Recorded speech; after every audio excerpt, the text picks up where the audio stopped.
A few paces behind them, half hidden by the slow curtain of falling snow, the woman stood still.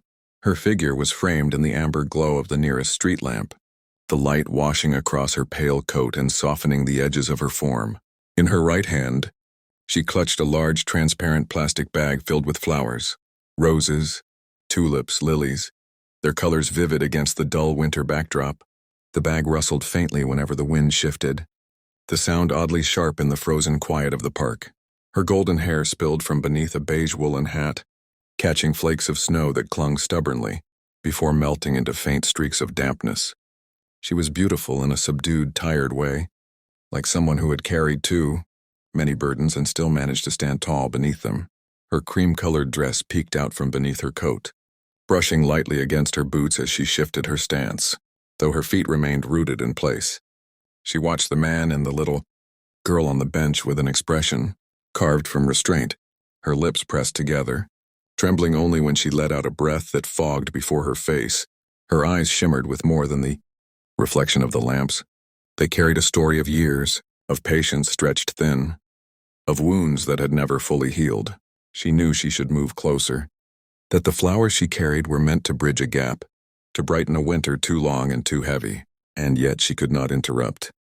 The air between the man and the child was fragile, like spun glass. To step into it now would risk shattering what little trust had just begun to form.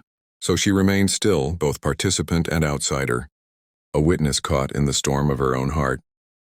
The cold bit at her fingers, numbing them even through the gloves she wore, but she didn't shift the bag of flowers. She bore the weight of it, much like she bore the weight of her silence. Each bloom within the bag seemed to whisper of something, apologies unsaid, memories unspoken, promises yet to be kept. The bright colors mocked the gray world around them, as though declaring that beauty and life had no place in sorrow. She lowered her gaze for a moment, staring at her boots half buried in snow.